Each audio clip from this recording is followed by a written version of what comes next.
Page 8, Battle Hymn of the Republic, a famous melody here in the United States.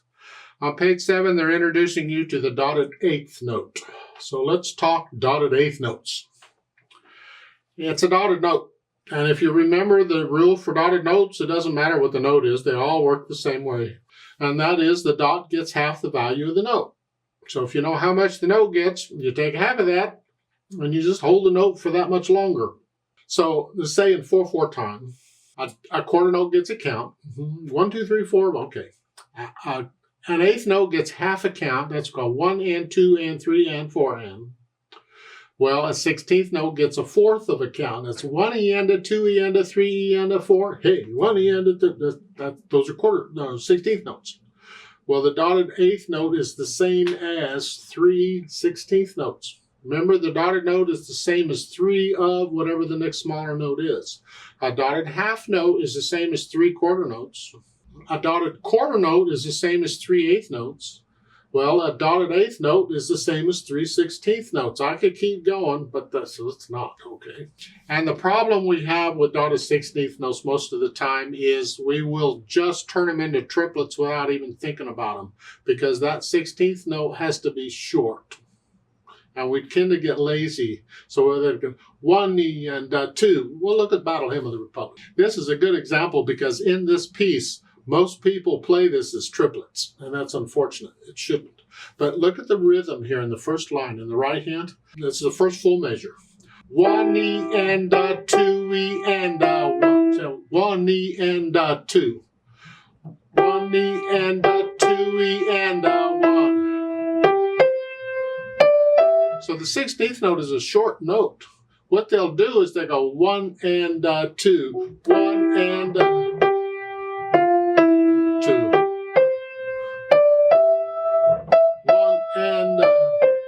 They turn them into triplets. 1 and 2. No.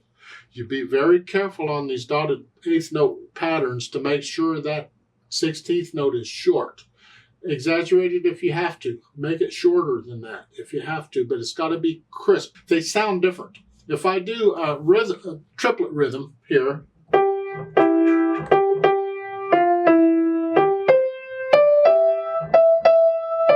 see, that rocks. Bum, bum, bum, bum, bum. It just rocks back and forth. That tells you you're doing triplets. No, it's got to be crisp.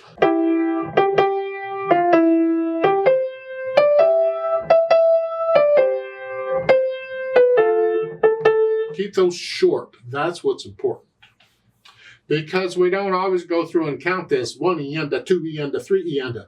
We feel it. The problem is when you start feeling it, you'll turn it into a triplet, and don't. So that's our challenge here. Let's look over this Republic thing. It's 1 page long, treble and bass clef, no sharps or flats in the key signature. So we're in the key of C major. Make sure you go do the C major scale and just as well do the C major arpeggio too. Links, okay. 4/4 time signature, and we have a pickup beat, a pickup note, I should say, because it's an eighth note, which is half a count. So we're coming in on the and of 4. 4 and 1. That means there should be the rest of the measure somewhere else. And if you look at the last measure, you'll see it has a dotted half note and an eighth note. Well, it's a half a beat short of being 4 beats. Well, that's the other beat. The other half beat is at the top. So we're fine. Right hand, you're here to start, and it's 4 e and 1 e and. Keep it slow. Spread out. See, I got all of that in one hand position there, and that's good. If your hand's big enough, you don't have to actually cover it all because you can kind of move up as you go. Here, you're here, and then here. That's the strongest part. You need to be able to do that though.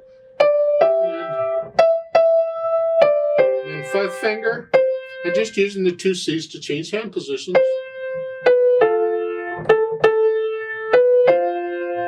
The 4th finger, that's good. I like this fingering. But for the most part, that's it. Left hand, well, you got the chord down here.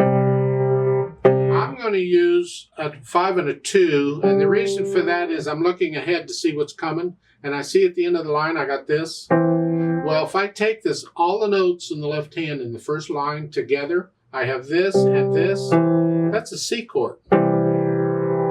That's the fingering for it. If you're doing the arpeggio, that's the fingering you're going to get. So that's the fingering I'm going to use. I'm going to use 5 and 2 here, and at the end of the line, I'm going to use 4 and 1 here. Then for the second line, I can use a 3 and 1 if I want, or I can go ahead and just come up. But on these C and G thing, I'm going to use 5 and 2 on these pretty much throughout this piece, because I want to be ready for that when it comes. Third line, I'm here, and again here. And then during the rest, I come up, just 1. Fourth line is still 5 and 2, 1, 2, 3. So here I can do that. I change from this chord to this chord. I'm in the third line.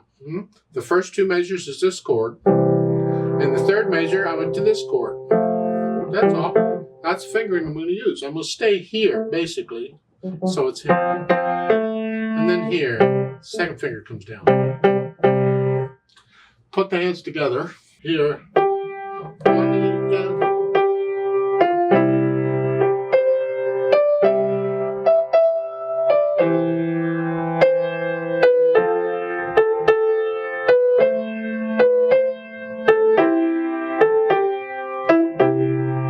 The idea, and I'm connecting everything right now.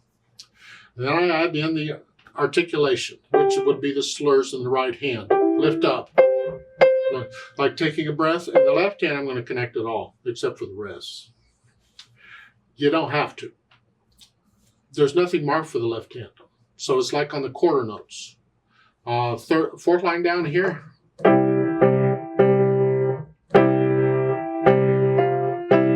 I could play these staccato if I want.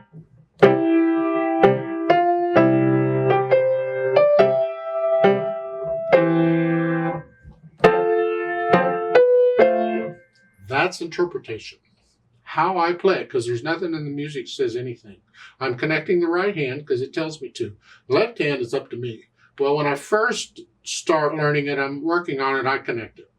Then when I get to know it, get into it emotionally, then if I want to experiment with staccatos and things, I'll do that. So right now I'm going to connect them. Now dynamics, MF is mezzo forte, and that's the melody. Whatever you think sort of loud is. These chords need to be soft.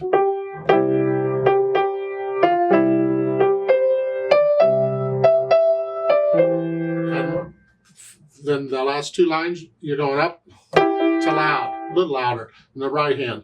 The left hand's still in the background.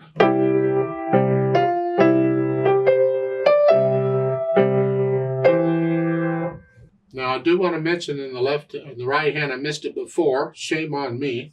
Well, it's similar. Let me tell you what I'm talking about. I'm talking about the last couple measures of the 4th line. In the right hand. There. I'm on a 4th finger on that 16th. And if I can do 2, 3 here, it's better because then I'm here. I'm sort of in here. You get a similar thing to this in the second line. First measure, you're coming down. Except I'm using thumb on the E. And in the 4th line, I'm using second finger on the E. Because I got this coming up. And I want to be ready for it. So I'm going to use 4th finger on that 16th note. Now, once I have the dynamics down pretty well, and this is a proud, loud piece, yay, team. Speed-wise, there's words for this, and you can sing it if you want to. I ain't singing it, but you can sing it if you want to. How fast would you sing it? It's more like a march.